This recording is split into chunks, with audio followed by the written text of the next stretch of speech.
नमस्कार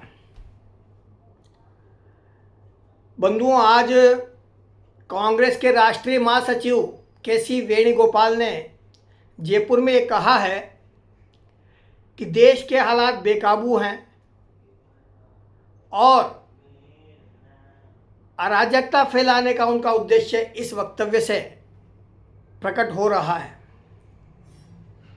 राष्ट्रीय महासचिव का यह कहना कि देश में सरकार नाम की कोई चीज़ नहीं बची है, यानी कि वो अराजकता फैलाने के राहुल गांधी के उद्देश्यों को पूरा करने के लिए राजस्थान में आए हैं। हमें याद है कि 2 दिन पहले राहुल गांधी ने कांग्रेस अल्पसंख्यक सलाहकार समिति की बैठक में कहा था कि मुसलमानों को उनके मुद्दों को जोर शोर से उठाना चाहिए।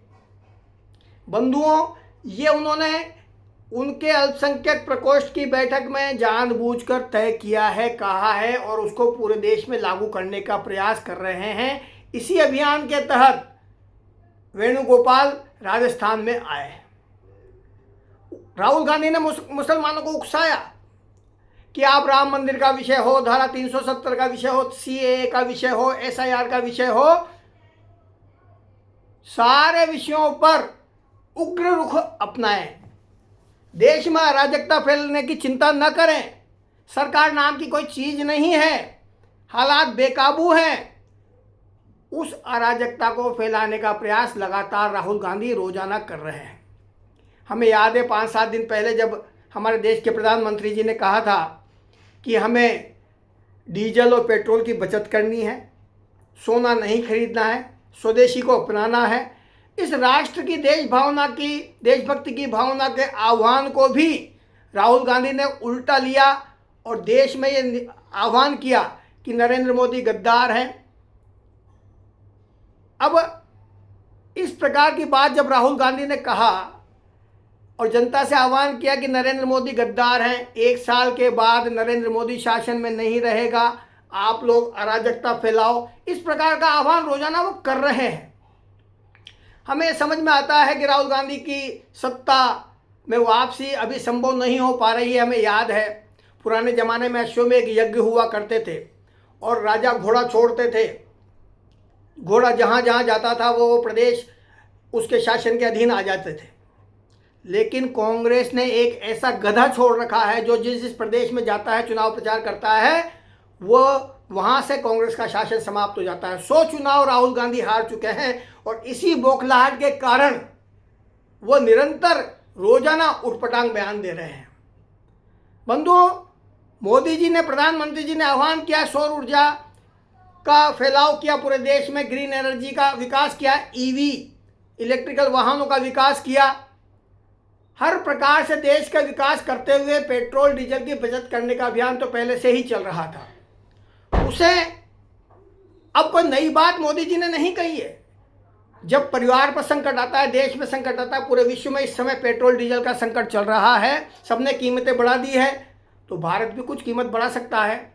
देश के हित में जो जो निर्णय लेने हैं वो प्रधानमंत्री जी ले रहे हैं, लेकिन राहुल गांधी और कांग्रेस के महासचिव अपना वक्तव्य से देश में सरकार नाम की कोई चीज़ नहीं, इस प्रकार की बातें कहकर देश में अराजकता फैलाना चाहते हैं।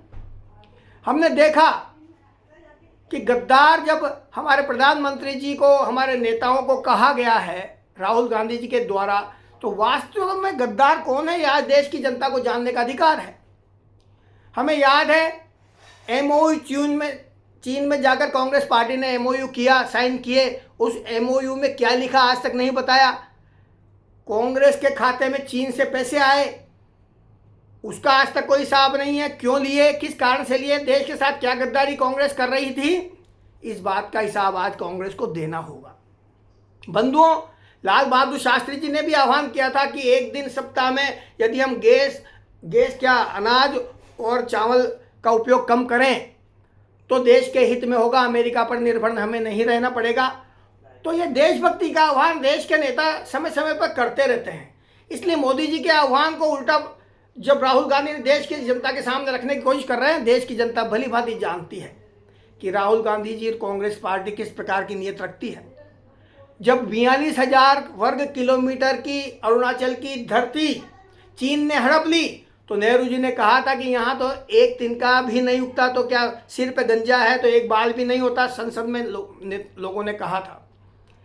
तो देश की भूमि की इनको चिंता नहीं है। किसी भी प्रकार से चीन के द्वारा जो भारत पर डोकलाम में जो अतिक्रमण करने का प्रयास किया गया था, सेना लड़ रही थी, तो राहुल गांधी और उनके नेता चीनी दूतावास में जाकर भारत की पोल खोल रहे थे। राहुल गांधी ने कुछ दिनों पहले कहा था कि चीन और पाकिस्तान मिलकर भारत पर कभी भी हावी हो सकते हैं। बंधुओं, देश का कोई गद्दार व्यक्ति ही ये बात कह सकता है। हमारी सेना की तैयारी पर हमें विश्वास है। आतंकवादियों को, नक्सलवादियों को निमटने के लिए जो भारतीय जनता पार्टी के शासन ने जीरो टॉलरेंस की नीति अपनाई है, उस पर हमें विश्वास है। और आज आतंकवाद और नक्सलवाद देश से लगभग समाप्त होने के कगार पर है। समाप्त नक्सलवाद तो हो चुका है, लेकिन कांग्रेस देश में अराजकता फैलाने के लिए रोजाना नए नए बहाने गढ़कर और देश को, जनता को और पूरे विश्व में भारत को बदनाम करने का प्रयास करती रहती है।